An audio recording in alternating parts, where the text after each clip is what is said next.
कश्मीर के मामले में हमारा वो एग्रेशन नहीं आ रहा जो इंडिया का आ रहा है।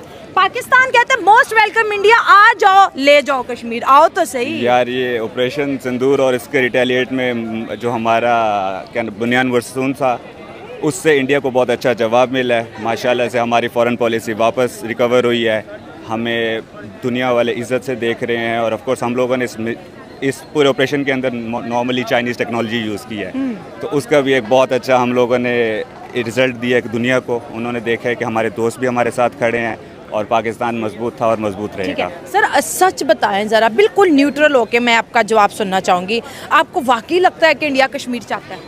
वो लोग चाहते हैं, उनका मसला ये है कि मैं खुद ऑस्ट्रेलिया में होता हूँ तो मेरे इंडियंस दोस्त बहुत ज़्यादा हैं, वो लोग पेट्रियोट हैं। हाँ। उनमें पेट्रियटिज़म है पड़ा और उनको एक जेलसी है कश्मीर लेने की। और टेक्निकली अगर देखा जाए कश्मीर हब है पड़ा इंडस वाटर ट्रीटी का, उसकी वजह हमारे दरिया जितने भी पाकिस्तान में आ रहे हैं वो कश्मीर से गुजर कर आ रहे हैं। और कश्मीर में भी सीपैक भी कश्मीर में हाँ। ये बहुत अच्छी हमारे इनिशिएटिव, हमने सीपैक अपने वाली साइड को दिया। हाँ। और मोटरवेज की वजह से पाकिस्तान की कनेक्टिविटी और ट्रांसपोर्टेशन बहुत प्यारी है। ठीक है, मतलब आप ये कह रहे हैं कि देखिए इंडियंस आवाम बहुत अच्छी है, हमें बहुत प्यार करती है, हम उन्हें बहुत प्यार करते हैं।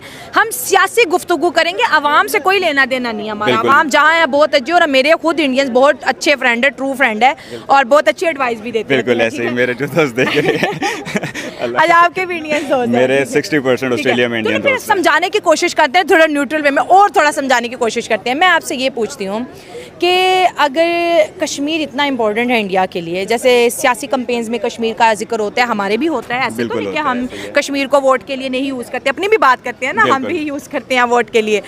तो अगर डॉक्टर मनमोहन सिंह की बात करें, जब उनसे ये सवाल पूछा गया कि आप कश्मीर कब लेंगे, तो उन्होंने बोला कि लैंड आएगी तो पीपल भी आएंगे। यार लोग कभी भी इंडिया के हक में नहीं जाएंगे। अच्छा। कश्मीर का शुरू से मसला ही अक्सरियत और अकलियत का रहा है। वहाँ पे अक्सरियत मुसलमानों की थी, अकलियती राजा था जिसने इंडिया को दे दिया। और आप देख लें कि 70 साल से इंडिया का कॉन्फ्लिक्ट कश्मीर के अंदर हमेशा से ही है पड़ा। हाँ। उनके अंदर अनरेस्ट है पड़ा, उन्होंने आर्टिकल रिवोक किया। पाकिस्तान की जितनी आर्मी उतनी सिर्फ आर्मी तो कश्मीर में है पड़ी उनकी प्लांटेड, बट स्टिल वो वहाँ पे ना पीस नहीं ला सक रहे क्योंकि लोग दिल से उनको नहीं कबूल कर रहे। और पहलगाम हमला इसकी बहुत बड़ी एक जिंदा मिसाल है कि लोगों के अंदर अनरेस्ट है, लोगों के अंदर कहीं ना कहीं पे कोई कमियां हैं। वो एक दहशतगर्दी थी और उसको दहशतगर्दी समझाना चाहिए, बाकी अल्लाह। कश्मीर जो है वो बहुत सेंसिटिव इशू है। एग्री सर, बिल्कुल ठीक है। और अगर वो इंडिया के डिफेंस मिनिस्टर और मोदी वगैरह जो भी बकवासें कर रहे हैं, हम सुन रहे हैं, वो बकवासें हैं। अच्छा, जो हमारा राइट मौक़िफ़ है वो हमारा वज़ीर आज़म शहबाज शरीफ क्यों नहीं दे रहा? अच्छा, ये मरियम नवाज जो है वज़ीर आला बनी है, इनको भी अपना मौक़िफ़ देना चाहिए। इनको भी दो टोक करना चाहिए कि कश्मीर तो हमारा है, तुम जैसी बकवास करने वाले कौन हो? अच्छा, अगर तुम करोगे तो हम ना सिर्फ तुम्हारा मुंह तोड़ेंगे बल्कि तुम्हारी गर्दन भी बरोड़ेंगे और टांगे भी तोड़ेंगे। अच्छा, मतलब आप कह रहे अवाम तो खुश हो रही है कि पाकिस्तान के सियासतदान नहीं बोलते, अच्छी बात है, ये मेच्योरिटी है, क्यों नहीं बोल रहे? ये ऐसी बात नहीं है, ये कमज़ोरी है। अच्छा, ये कमज़ोरी होती है, जिसको कहते हैं कि हम कमज़ोर हो गए। हम कमज़ोर नहीं है, अल्हम्दुलिल्लाह हमारे पास एटम बम है। और वो जिस तरह वो परवेज़ मुशर्रफ ने भी कहा था, एटम बम हमने फुटबॉल खेलने के लिए नहीं बनाया, अपनी हिफाजत के लिए बनाया। अगर हम एटमी क़ुव्वत होने के बावजूद उससे डर रहे हैं या उसकी किसी बात का जवाब नहीं दे रहे, तो यार ये अफसोस का बेखाब है। मतलब आप कह रहे हो कि बोल दो, जवाब दे दो एक अगर वो जो बकवास कर रहे हैं उसको उससे ज़्यादा जो जवाब दो कि तुम किसी गलत फहमी पे ना रहना। अगर तुम आओगे अपने पाँव पे चल के, लेकिन जाओगे स्ट्रेचर पे बैठ के। ओए सच में? हाँ जी, बिल्कुल ऐसे ही है। हाँ। क्योंकि हम लोगों में एक जज्बा है, हम लोग शहीद होना भी चाहते हैं और हम लोग गाजी होना भी चाहते हैं।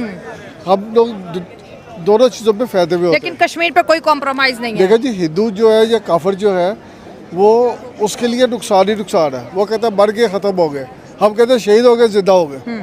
ऐसे तो है। तो हम कैसे डर सकते हैं इनसे? कभी भी नहीं डरेंगे। लेकिन ये कि जवाब उनको देना चाहिए। ये नहीं होता क्योंकि आपके घर में पत्थर फेंक रहे हैं, आपकी गली में आके आपको गालियाँ दे रहे हैं, आपके घर में आके गोलियाँ चला रहे हैं, तो हम पीस नहीं चाहते, हम फिर उसका जवाब देना चाहते हैं और जवाब देंगे इंशाअल्लाह ताला। गीदड़ भपकियाँ तो बड़े ज़माने से हम सुनते चले आ रहे हैं। हाँ। और अगर ये ले सकते तो ये वाला भी ले लेते, क्यों नहीं ले सके? और वो वाला भी जो इन्होंने जिस पे काबिज़ हैं, उस कश्मीर में भी सारी मुसलमान आबादी है। अच्छा। और when Pakistan and India was being separated or was being announced as an independent entities, तब फैसला जो था वो फैसला ये था कि जहाँ मुस्लिम आबादी है वो पाकिस्तान का हिस्सा होगा। और वो भी चाहते हैं जो जम्मू कश्मीर है, जो मकबूजा कश्मीर जिसको हम कहते हैं, उसके ऊपर भी उस वक्त भी उन्होंने जो है वो ज़्यादती की और मुसलमानों पे कब्ज़ा किया। उस वक्त से लेकर के आज तक जो है मुसलमानों का कत्लेआम करते चले आ रहे हैं। अच्छा, इनके कब्ज़े में होने का मतलब वो इनके साथ है मनोमन या दिल से इनके साथ है, ऐसी बिल्कुल बात नहीं है। अब मीडिया है, सोशल मीडिया है और दुनिया आज़ाद है, तो पता है लोगों को, पूरी दुनिया को पता है कि किसने जुल्म ढाए हैं और उसके बावजूद भी वो जीत नहीं सके। अब आ जाएँ, जो राजनाथ साहब फरमा रहे हैं कि वो कब्ज़ा कर लेते, तो जो अभी 10 मई को उनके साथ एक ज़बरदस्त किस्म का सरप्राइज़ एलिमेंट हुआ है, उसके बाद उनको होश के नाखून लेने चाहिए। अच्छा। 1.4 बिलियन पॉपुलेशन के ऊपर अगर इस तरह का हिंदुत्व और आरएसएस माइंडसेट अगर आकर के बैठ के इस तरह बावर कराता है पूरी दुनिया को कि वो जो है वो किसी पे भी अटैक कर सकता है, तो ये पूरी दुनिया के लिए लम्हा फ़िक्री है कि as a nuclear power 1.4 billion population, इतने मसाइल के बावजूद वो आज भी जो है अपने हमसाया मुल्क के साथ बजाय अफ़ाम व तफ़हीम के मामलात के, ट्रेड के मामलात के बरूए कार लाने के बजाय वो आज भी जंग की बात कर रहा है। बेवकूफ़